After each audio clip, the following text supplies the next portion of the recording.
ఈరోజు ఇప్పటివరకు జరిగిన ఎన్నికలు ఏ డివిజన్కి వెళ్ళినా ఎక్కడ చూసినా ప్రజల్ని భయభ్రాంతులకు గురి చేస్తున్నారు. భయాందోళనకు గురయ్యి ప్రజలు కూడా భయపడి బయటికి రావట్లేదు.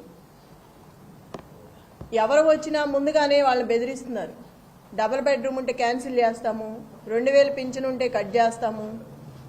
ఈ సవేరా ఫంక్షన్ హాల్ దగ్గర 150 మంది కూర్చున్నారు. బీఆర్ఎస్ టేబుల్ ఒక్కడు కూడా వేయనివ్వలేదు. వేసినా కూడా తీసి అవతలకు బారేశారు. ఎవరిని కూర్చొనివ్వలేదు. నేను వెళ్ళి అడిగితే గొడవ పెట్టుకున్నారు.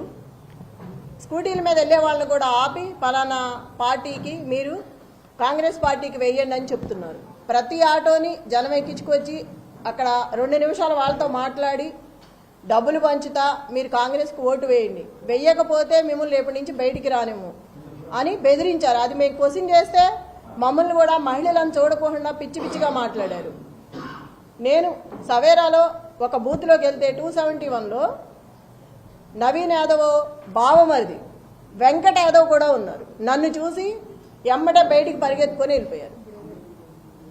అంటే ఎప్పటి నుంచి 30 మంది నేను ఎటు వెళ్తే అటు నాకు కాపలా పెట్టారు. 2-3 ఎటు వెళ్ళినా ఒక 100 మంది దాకా నా వెనకమాల వస్తున్నారు. ఎటు వెళ్ళినా అంటే ఒక మహిళని ఇట్లా హింసిస్తారా? అంటే ఒక మహిళను తిరగనివరా? ఒక మహిళ ఇట్లా ఉండకూడదా? ఇంత అరాచకమా? ఇంత అన్యాయంగా చేస్తారా? బోరుబండలో కొట్టారు, టేబుల్ అయినవ్వలేదు, కుర్చీలు ఇసిరేశారు. రౌడీ షీటర్ వచ్చాడు బయటికి. ఒక రౌడీ షీటర్ని ఆంబోతులా వదిలేసి మీదకి రచ్చ చేసి వాడిని వెనక తీయకోకుండా కార్యకర్తలు ఏంటిది అని అడిగితే ఎఫ్ఐఆర్ బుక్ చేసి లోపల పడేస్తాను నోరెత్తితే అని అంటున్నారు పోలీసులు. నేను అక్కడికి ఎంటర్ వెళ్ళంగానే 20 మంది పోలీసులు వెళ్ళిపోయారు. ఎక్కడ వాళ్ళు అక్కడ. ఒక మహిళ వచ్చినప్పుడు ఉండాలా అండగా? వెళ్ళిపోతారు ఏటాళ్ళు అటు పారిపోయి. ఇంత దొంగల్లాగా ఎందుకు చెప్పండి?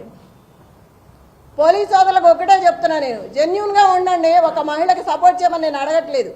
ఎవరి పని వాళ్ళని చేసుకునివ్వండి. అంత భయపడాల్సిన అవసరం ఏముంది? ఒకళ్ళ కింద పని చేయట్లేదు కదా మనం.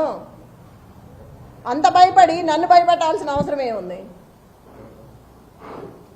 ఏ డివిజన్లో ఏ బూతులకి వెళ్ళినా ఇదే గొడవ. ఇప్పుడు కూడా బిర్యానీలో డబ్బులు పెట్టిస్తున్నారు. అంత కర్మేం పట్టింది? అంత ఓడిపోతామని అంత భయం ఎందుకు వేసింది? ప్రజల్ని మభ్యపెట్టి భయపెట్టి ఇళ్లలోంచి బయటికి రానివట్లా. ప్రజలకు ఒకటే విజ్ఞప్తి చేసుకుంటున్నా, నేను ఎవ్వరూ కూడా భయపడుకోకుండా బయటకు వచ్చి ఇంకా 4 గంటల టైం ఉంది. దయచేసి ఓటు వినియోగించుకొని ఓటు వేసి మీరు రౌడీజాన్ని అరికట్టి రేపు ఇలాంటిది లేకుండా ఉండాలంటే ప్రతి ఒక్కళ్ళు బయటకు వచ్చి ఓటు వేయాలి.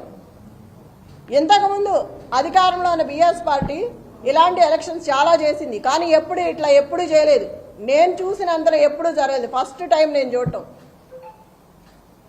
ఇట్లా ఉంటుందా అని ఇప్పుడే చూసాను. నేను ఇన్ని సంవత్సరాల్లో ఎప్పుడు కూడా చూడలేదు. నేను నా భర్త ఇన్ని ఎలక్షన్స్లో ఉన్నప్పుడు కూడా ఇలాంటిది ఎక్కడా వినపడలే. నేను స్టేట్లో ఉన్న ఆకు రౌడీలు మొత్తం తీసుకొచ్చి పెట్టుకున్నారు. అంత దౌర్భాగ్యమా? అంత భయం ఎందుకు? అంత భయపెట్టాల్సిన అవసరం ఏముంది?